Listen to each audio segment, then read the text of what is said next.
Tonight we're going to continue a series called The Remnant, which is kind of, that term is about looking at the righteous people of God, those who stood firm in the midst of challenges and crises in their day and age in the Old Testament.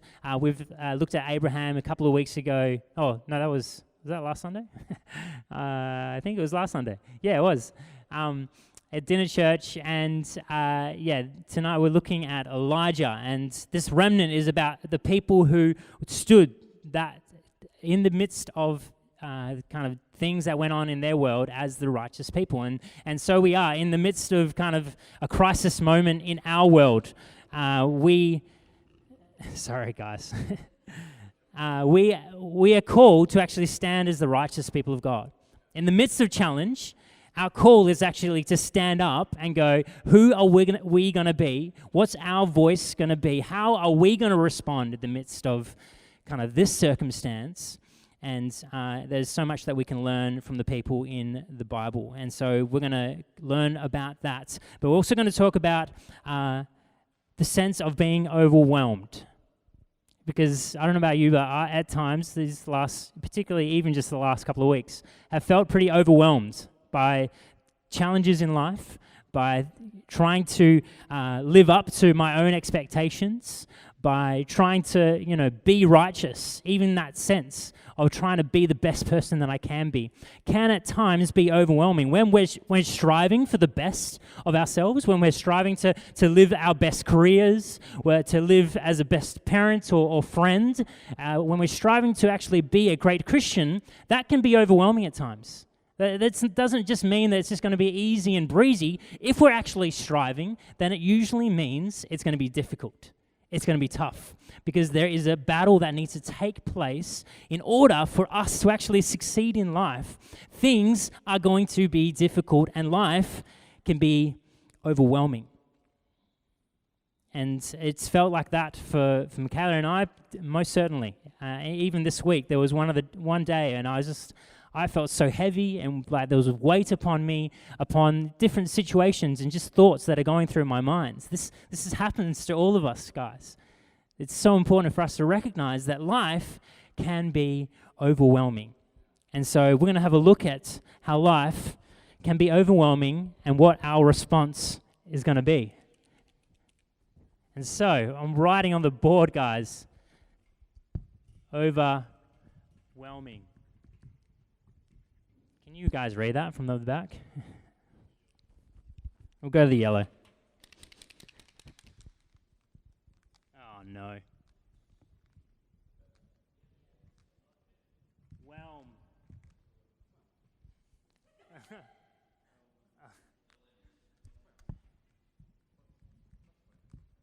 Overwhelming.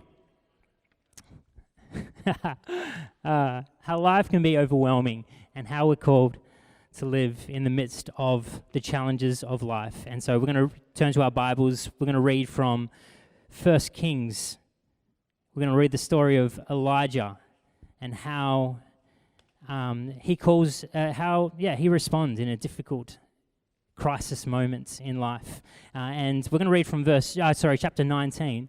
And in this time, in this setting that we find ourselves in chapter 19, just previous to this moment, Elijah had his biggest moment. He was one of the most important prophets of the Old Testament, has such a key importance to play in the Old Testament. But he has his biggest moment, his moment on Mount Carmel, the moment that a lot of people know about Elijah, this moment where Israel had turned from worshipping God and that actually started worshipping Baal, the foreign god. And in this time, Elijah comes back and Israel had a corrupt king called Ahab and his wife Jezebel.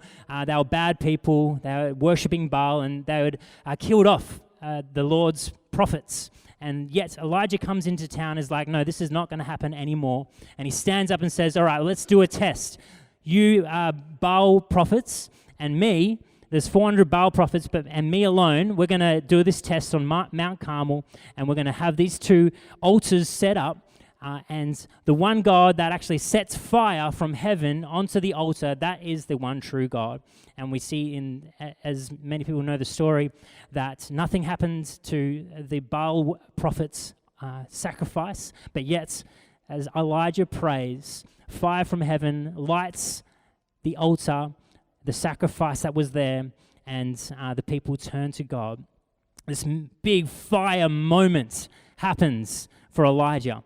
And out of that story, Jezebel, Ahab, the king's wife, goes, no, that's not okay. I'm going to try and kill the prophet Elijah. She was not happy with Elijah, and so rightly so, she's like, I'm going to kill Elijah, and Elijah is scared. He's freaked out. Even though he has this massive moments of God doing this incredible thing, this woman's out to kill him, and he freaks out. And so we're going to read what happens as a result of him finding out that Jezebel is trying to kill him. It says from verse 3, it says, Then he was afraid. He got up and fled for his life and came to Beersheba, which belongs to Judah. He left his servant there. But he himself went a day's journey into the wilderness and came and sat down under a solitary broom tree. He asked that he might die. It is enough now, O Lord. Take away my life, for I'm no better than my ancestors. Then he lay down under the broom tree and fell asleep. Suddenly, an angel touched him and said to him, Get up and eat. He looked, and there at his head was a cake baked on hot stones and a jar of water. He ate and drank and lay down again. The angel of the Lord came a second time, touched him and said, Get up and eat, otherwise the journey will be too much for you. He got up and ate and drank. Then he went in the strength of that food 40 days and 40 nights to Horeb, which is Mount Sinai, the original mountain that Moses went up. He went to Horeb, the mount of God. At that place he came to a cave and spent the night there. And then the word of the Lord came to him, saying, What are you doing here, Elijah? He answered, I have been very zealous for the Lord, the God of hosts, for the Israelites have forsaken your covenant, thrown down your altars, and killed your prophets with the sword. I alone am left, and they are seeking my life to take it away. He said, Go out and stand on the mountain before the Lord, for the Lord is about to pass by. Now there was a great wind, so strong that it was splitting mountains and breaking rocks in pieces before the Lord. But the Lord was not in the wind.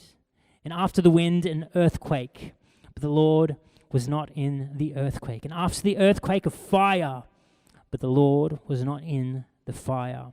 And after the fire, a sound of sheer silence. When Elijah heard it, he wrapped his face in his mantle and went out and stood at the entrance of the cave. Then there came a voice to him that said, What are you doing here, Elijah? See, life can be overwhelming at times. Life can seem pretty difficult. For Elijah, he had this big, amazing moments where God had been there for him in Mount Carmel in these sacrifice moments. But yet, this woman is after his life, and he's freaked out. It talks about him being in this depressive state. He wants God to kill him. This is too overwhelming, too much for him to bear in this moment. So how can I deal with this, God? And life can sometimes be overwhelming. And so we're going to have a look at a Hebrew word called qatar. This is a Hebrew word, okay? Now, before I actually explain what this word is, I'm going to just do a pop quiz. We're all going to guess what we think the word is, okay? And so we're going to give you 4 options, and I'm going to give you A, B, C, and D. You have to guess, all right? Does anyone actually know what qatar means? Do people know? All right, so you can't look at everybody else. You have to just think through. Is it either A, does it mean hope? B, does it mean sin? C, does it mean freedom? Or D, does it mean cats? Qatar? Just something. So what do you think? A, B, or C, or D? A, hope. B, sin. C, freedom. D, cats. Put your answers up in the air. We're just getting interactive. We're just involving you guys. What do you think? If you said B, sin, that would be correct. It is sin, guys. We're talking about sin. Oh, that dirty little sin. Exactly what you want to talk about when you're at church, right, guys? Exactly what you want to talk about. Life can be overwhelming, but sin just has this gross thing that kind of impacts our life and impacts who we are. And better than I can explain it, I thought I would show a Bible Project video unpacking the word Qatar for us. So let's look to the screen and look at these guys explain it much better than me.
our inability to judge whether we're succeeding or failing. And it's that deep, selfish impulse that drives much of our behavior. This is not a pretty picture of ourselves, but if we're honest, it's realistic. This is why in the Bible, the story of Jesus is such good news. He's depicted as the Creator, become a truly human one, who did not fail to love God and others. That is, he did not sin. And yet, he took responsibility for humanity's history of failure. He lived for others, and he died for their sin. And he was raised from the dead to offer them the gift of his life as cover for their failures. Or in the words of the apostles, he committed no sin, yet he carried our sins in his body on the cross, so that we might die to our sins and live to do what is right. And that's the story behind the biblical word for sin. Nice. Beautiful. So this picture of sin is this image of when we fail, when we don't get it right, when we are disobedient to God, when we fail God and we fail people. This is what happens when we sin. And I love that picture that they share of this beast. Because sometimes that's what it feels like when we don't quite get it right. We feel like there's this something that just crouching at the door, ready to pounce on us. That often in life we don't get things right. Our call is not to be perfect and to feel like we're with no sin, but it's the fact of realizing that this is a part of who we are. And there is evil desires around. There's this spirit that is at work trying to pull us away from how we treat God and how we treat others. This is so key and important for us to recognize this is real. We can't live in this world thinking, oh, we're just immune to sin. We're just perfect people. That's what I should be aiming for. That's not our aim. It's not just to be immune to sin and be immune to the pull, but actually recognize that this is a reality. This is what is happening. That there is, in a sense, and excuse my drawing, but there is this monster of sin, this animal crouching at the I don't know what that is. That's beautiful. Crouching, overwhelming us. And this is, for me, this is what it almost feels like when we're overwhelmed. Like, how can I do this? How can I keep moving on? This is too difficult for me to handle. This is too overwhelming for me to actually embrace and move forward. This is how it can feel like at times. Like there is this animal crouching, just ready to pounce on me. This feels too much. And so we need to recognize the power of the animal that is at work, that sin is at work in our lives, and that we are called to be transformed. We are called in the midst of it to see God moving, to see God changing us. And we see this in Elijah. He has these moments where he has failed. It feels like he's failed, that this Jezebel's after his life, and he goes into this moment like, just kill me. I just can't handle this. This is a failure to myself. I don't know what to do. It feels too overwhelming. And even in his response to God on the mountain, when he's like, Elijah, what are you doing here? His response is this self-righteous, look at all that I've done for you, God, and now what are you doing for me? This is too overwhelming. Look at all these things that I've done for you, but yet I'm so overwhelmed. Sometimes we can approach God like this, feeling like, God, I've given you so much, but yet I'm struggling. I've been going through a lot. This is difficult and hard. Why aren't you there for me? Where are you in the big moment? There was this fire moment, this big, amazing moment, this important thing, but yet God wants to teach us and show us that it's not in those big moments. Sometimes we think we need these big moments, but it's just in the still, small, quiet, intimate moments that God actually wants to transform our lives. It's in the intimate, still, quiet moments that he wants to transform us. And so this is what we need. a transformed heart. Transformed heart. This is in the midst of the overwhelming, in the midst of us dealing with the beast of sin, dealing with the beast of failure, feeling like we can't get it right. What we continually need is a transformed heart. What we continually need is God to actually move in us to change who we are. And the Bible talks about this so much, that what we actually need is a new heart. We can't deal with this on our own. We can't just try and figure it out and be self-righteous and be better than the sin that we are doing. But we actually need to change and transform who we are and let God do that in us, a work in us to transform us. And so we need to recognize that this is going on and this is what we need. Because so too often we just deal with the sin and go, oh, I'm not good enough. I don't know if I can do this. And then this overwhelming sense just lingers in our life. But we need to recognize daily, this is like a continual, guys, that we need a transformed heart. We need to let God change our lives. And the beautiful prayer of the Israelite people, a prayer that there's going to be a new weekly formation plan sent to your emails this week. So tonight there will be sent just a daily plan that you can kind of look at and think about this heart. And daily I want us to read the Shema, the ancient Israel prayer, the prayer calling out to God. And it'd be amazing to actually just pray this prayer twice a day, just like the Israelite people did in their day, in the morning and in the evening. They would pray this prayer, a prayer committing to God. And the prayer goes like this. It says, "Hear, O Israel, the Lord is our God, the Lord alone. You shall love the Lord your God with all your heart, with all your soul, and with all your might." The simple prayer of us committing daily, every day, twice, going, God, I will love you with all my soul, with all my heart, and all my might. And in the plan that I'm going to send you, every day there's a key word that the Bible Project have, that kind of thing, that thing we just watched. They have it on the words of that prayer. And it's just a little cool thing to actually just explore some of these words, explore what's going on in this prayer, and actually let God teach us and train us into transforming our heart. But this sense that we shall love the Lord our God with all our hearts. With all our hearts. Now, our heart in the Old Testament was not just a kind of a physical thing. It was a physical thing that people were explaining, but they had no concept of a mind in those days. They didn't actually understand that the mind was a thing. And so the mind and our thoughts all came from our heart. And so our heart was important for our thoughts. Yeah, good. Our thoughts originated from our heart, which then led to our feelings. So often when we think about like heart, we think about our feelings, and you put your heart into it. It's just that thing of you've got to put your effort and your feeling, you got to put it all in.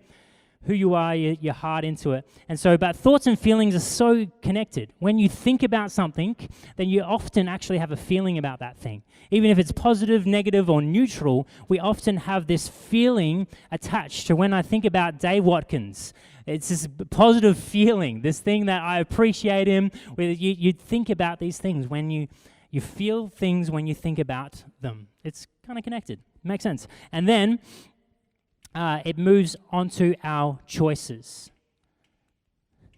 When we think about them, we have a certain feeling about it, but then it dictates how we choose to live. So this is what the heart does. This is the power of the heart working in our lives. It's this thing that it's our thoughts coming into our brain, and then we actually have a feeling about it, and it actually determines whether we'll respond to that feeling in a positive way, we'll actually overcome that feeling, or whether we'll give in to the feeling, and our choices come out of that place of our heart. So it's interconnected with who we are, the people that we are, our choices that we make happens and is determined by the center of our life in our hearts. And so it is important to recognize that we need help in this. We need help with our thoughts. We need help with our feelings. We need help with our choices. I don't get it right, and I certainly, all of us don't get it right. We all need help with God actually doing something in us and submitting those things, submitting our thoughts, our feelings, our choices with God and letting Him change us, letting Him transform us, and recognizing firstly that there is deceit, there is this overwhelming failure thing that is actually affecting our heart and coming at us and impacting our thoughts and feelings and choices. And will we let this overwhelming thing actually dictate who we are? Or will we choose to actually live in a place of responding to the voice of God? Will we choose to let this dictate who we are? I don't want to be a person who lets this dictate who I am, but I actually want to choose another way of letting God transform me and living in a new kind of way, in a new way that lets God form us into the very people He wants us to be. That isn't just responding to just, God, I need you to change me by this big earthquake moment. And sometimes we think that. Sometimes you think the only way I'm going to get this transformed heart is in this big moment where God just booms something. This amazing, I need to hear this amazing big thing. But here we see it's just a still, small voice. Now, recently I actually was in my first earthquake. Has anyone been in an earthquake before? Yeah, a few people. It was very mild. It was in Bali a couple of years ago. And it was around the time that, earthquakes, there was the bad ones that were happening, some serious earthquakes. And we were on a missions trip, and we were in this room in the dorm. And it was early in the morning, and this earthquake, it started shaking. And we were in bunk beds in this room, and the person above me in the bunk bed just jumped out and started running out of the room. They kind of freaked out. They would have been asleep and they would have felt it, and they just kind of responded quickly and kind of ran out. I was just kind of took it, and it didn't last too long. It was pretty mild. But it's funny that it was kind of funny that this person, I don't actually remember who it was, but it was just, they reacted in this, I'm going to freak out. There's this earthquake happening in our room. And yeah, it's kind of, the earthquakes are pretty powerful. They shake the earth. They are, and obviously very dangerous and are not great things at times. But sometimes we think for us to actually move, for us to act, we think God needs to come in an earthquake. For us to actually do something about and transform our hearts, we need to have this clear, audible voice. God needs to actually do something in our lives. Sometimes we just go along with emotions and go ahead just doing our life, and we kind of just settle in and think, all right, I'm just going to settle in and just, this is who I am, this is what I do. And we don't actually let God in truly into our hearts. We think the only way for Him to move is if He really shakes things up. Really does and really speaks in this clear voice. That's how I know God's going to actually do something in our lives. But this story shows us that God often does not come in the powerful wind, in the earthquake, in the fire, but He comes in the still, small, intimate voice, in the intimate moments of life. See, our hearts are truly mended in the intimacy of the one who transforms us. Our hearts are truly mended, truly transformed in the intimacy of the one who transforms us. See, just as we have this overwhelming sense, there needs to be an intimacy. Yeah. I haven't thought about the fact that when you're writing, you have to think about what you're writing, and then you're speaking. It's just, guys, so much to go through. There's an intimacy that needs to take place, and it's so important for us to actually realize that this overwhelming thing cannot take us out. We need a transformed heart, and the way to do that is an intimacy with the one who can transform us. And I'm using this word intimacy intentionally because it has this deep kind of you're intimate. It's often, used with with your partner. There's this intimate thing that you have with your partner. This sense that it's intertwined. There's this deep intimacy with our God. And it needs to transform us. When we actually grow that intimacy, when we actually take time to think about, how am I connecting with God? How am I letting Him change me? How is this intimacy, how is this relationship actually growing and nurturing? This is so key for us to continue to transform our hearts so that overwhelming situations will not have the say in our lives. This is so important for us to dig into and let God do a work in us. And this thought of intimacy, it starts in realizing that we are loved.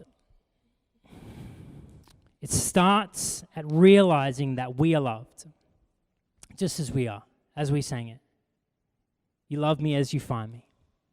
This is so key to the starting point of this intimacy, is realizing that we are loved as we are. And we see that in Elijah's life. He goes and flees from Jezebel. He's in the desert, in the wilderness, and he's like, woe is me, take my life from me. And he goes to sleep, and God provides for him. He provides food and water and sleep. Essentials. He knows what we need. He knows the food is important to our lives, and He is there for him. It may feel like that God has abandoned him, but in the midst of the wilderness, God was there for Elijah, providing for him, providing what he needed. And then, even on that mountain, when Elijah stood up and said, this self-righteous talk, this sense that I've got myself here, how good am I? God was still there. He's like, I still want to just be intimate with you. I want to be with you in this still small voice. Will you stop just trying to rely on how good you've got it? Will you stop trying to rely on how perfect you've made your life? Will you stop trying to rely on just ticking all the boxes and just accept the fact that I love you as you are? I love you as you are. Will you just embrace the fact that you are loved? And that can be difficult. That can be difficult because we talk to ourselves in our head and can contradict the voice of God saying that you are loved. And by far, the most thing that God says to me, whenever I come to Him in prayer, by far, the most thing He always says to me is, I love you. It's just always there. It's kind of, I'm always expecting something different, and He always just says, I love you. I get that thought come into my head. I get that thing that come into this defining thing that's always just, I love you. And I can rest in that. I can be who I am because of that place that He loves me. And He's there for me. The intimacy starts in recognizing that we are loved by Him. And that's so, it is even more apparent in how Jesus gave His life. He recognized that we can't do this, that sin has overwhelmed us, that we can't figure it out on our own. The only solution that we have is Jesus. The only solution that we have is God coming down here to earth and making a way for us. And so, that's why He has come to show us that we are loved. But then secondly, this intimacy is first recognizing that we are loved. And then secondly, that we need to embrace God. We need to embrace who God is. Yep. We're embracing God in the overwhelming moments. When life feels like we can't do it, where there's this animal creaking, kind of ready to pounce at the door, where we realize we need to be transformed, we need to actually embrace God in the midst of the failure. We need to embrace God in the midst of it feeling overwhelming. Don't run from Him. Don't feel like you need to hide from Him. But in the midst of this situation, we actually need to run to Him and embrace Him. In the midst of this crisis moment, don't feel like you need to get away and go, oh, I can't deal with this. I can't be close to Him. No, God calls us to embrace Him in the midst of what is going on. In the midst of feeling like we can't do this, God calls us to embrace Him. Calls us to come near to Him, to go, God, I need you. I can't do this without you. I can't figure this out on my own. I need to embrace you. So key for us. And there's this amazing quote. Mark Sayers, a great pastor in Melbourne, had a conversation with another pastor called Terry Walling from the States. And he's like a pastor coach kind of guy, and he said this amazing quote, kind of talking about this moment. It was only a couple of months ago. He was talking about this crisis moment that we're in, and he said this. He says, one of the general characteristics of a time of transition is the fact that we can't go back, but we don't know how to go forward. And it creates this time of uncertainty, even a time of isolation. We often don't like these moments and we want to get out of them as quickly as we can. But the reality is that if we look back on many, many years of how God shapes leaders, even biblically and historically, we want out of transitions, but God wants in. One of the things that is good about transition is the ability to have Him refine us and take us to a new place, deeper into our dependence on Him. And what that typically yields is a greater ability to minister for Him. The very thing we resist sometimes is the very thing He is trying to do to align us with Him and grant us more of His presence. Because personal renewal leads to corporate change. Instead of resisting it, move towards it. Incredible. Instead of resisting it, move towards it. And so in this embracing of God, God wants in. He wants in on the struggle. He wants in on our failure. He wants in on our, I can't do this. God wants in. He wants all in on our lives. But our ability to actually embrace Him and be a part of letting intimacy take place in our life, it needs to happen in the overwhelming moments. Just in the everyday, mundane moments isn't enough. It needs to actually, we need to come in the midst of these moments that we feel like we've failed. We feel like the beast has kind of taken over us. We need to let God in and let Him embrace Him for who He is, and let intimacy change our perspective and change our lives. Let that intimacy truly transform our hearts as we embrace Him for all that He has. And it's so clear for me in our marriage with in my marriage with Michaela. The two key things that for me that have stood apart, the two things that have really helped our relationship for me is, number one is communication. We all know this. The communication is so key that I don't, and Michaela doesn't expect of ourselves that we're going to be perfect, that we're going to get everything right, that we're going to just be amazing human beings.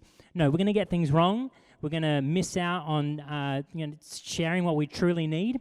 But what I continue to come back on is I need to communicate it.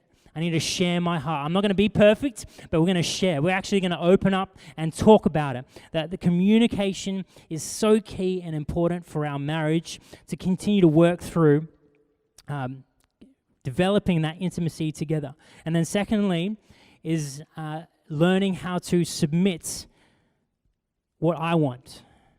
Learning how to submit what my agenda is, and actually trying to hear out Michaela's heart and what Michaela is going through. That is so important for me, and I can just get lost in just going after my thing. I'm selfish at times, And it's so important to actually keep learning how to submit what I want and to think about what Michaela wants. And so for us, in our intimacy with God, the communication is so important. That we need to just bring our lives. We actually need to come to God in prayer and just tell Him what's going on. Just bring our hearts and go, God, this is overwhelming me. This is too much. That communication needs to be a constant thing that we're striving for, letting God into our lives. That communication is key. And then we need to submit what we think. Submit what our desires are. Submit how we think life should be. Submit, God, this feels overwhelming, but I think you are in control. I declare you have this sorted. I trust in you. I believe you're going to lead me through. This is not going to take me out, but I know that you are with me. I cannot be shaken. And so we need to keep continually communicating, letting the intimacy grow in us and submit to Him and let Him speak. When's the last time you came to prayer and didn't say anything but just sat and said, God, speak to me? What is it in me that pulls me away from you? What is it in me that pulls me away from your plans and your heart for my life? Speak to me. I submit again to you.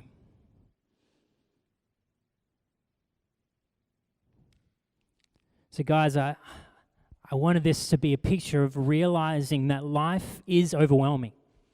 And that doesn't mean that's we can't do anything about it. That's what we're going to have to handle and deal with. The fact that sometimes life is overwhelming and there is this sense that we've failed and that we sense that we haven't got this right, but we are called to have transformed hearts. And in that, through that, there is this intimacy as we let God transform us. There's this intimacy that we need to strive for, work for, and just believe, God, I want to grow intimate with who you are calling me to be, and let Him change me. Let Him change me. And so I'm just going to finish by reading from Hebrews. Yeah, Beck, thanks. Thanks, Rebecca. What a lady. What a lass. I'm going to read from the scripture in Hebrews, and I shared this scripture in our Wednesday morning prayer this week, and I was kind of just like, I read it beforehand and thought, yeah, that'd be good to just share or kind of keep going. Because when you read Hebrews 12, you read the first part about, let's fix our eyes on Jesus, the author and perfecter of our faith. And yeah, there's a beautiful thing. But then if you keep reading, it talks about discipline. And like, I always stop because I don't want to read about discipline. I don't want to go there. I just wanted the good stuff. Like, let's fix our eyes on Jesus, the author and perfecter of our faith.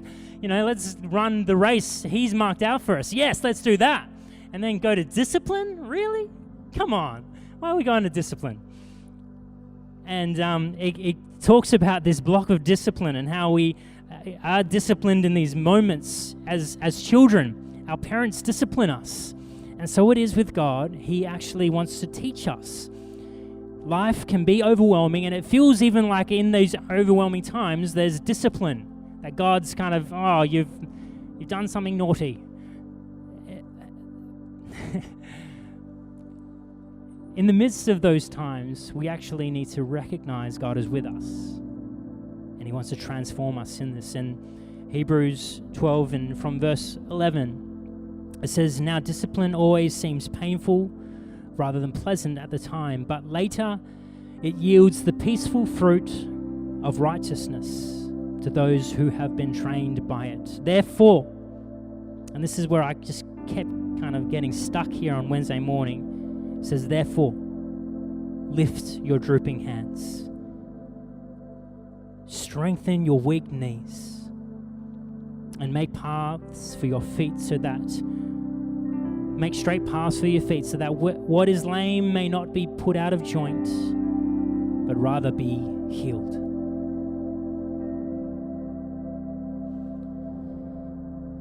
And I want us to this evening just to go, all right, life can be difficult and tough at times, but God calls me in the midst of the overwhelming, in the midst of what feels like a discipline, to lift my drooping hands, to say, no, this is not going to overcome me. This will not overcome my life. I'm going to lift my drooping hands. I'm going to strengthen my weak knees that I can't stand any longer. But God, I'm going to strengthen those weak knees. I'm going to let you come into my life and transform me, because there is true healing that wants to take place. And healing means supernatural work.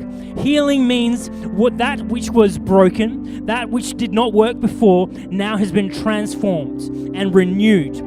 Supernatural work of the power of God wants to actually do something in us. In the midst of the overwhelmingness that takes place in our life, will we lift our drooping hands? Will we strengthen our weak knees and believe there is healing for our lives?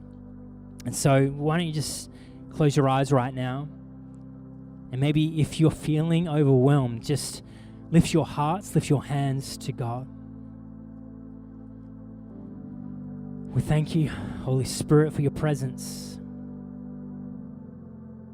We thank you that you're with us, that you're for us. And so, God, I pray right now for a power, for your strength to come upon us afresh tonight, to fill us with fresh faith, transform our hearts, lift our drooping hands, strengthen our weak knees. God, we believe for healing and wholeness, that we will not be overcome by the overwhelming senses, the moments in our life that feels too much. God, we believe for the power of your Spirit to strengthen us afresh, to hold us up. We thank you, Jesus. You're amazing. You're amazing, God.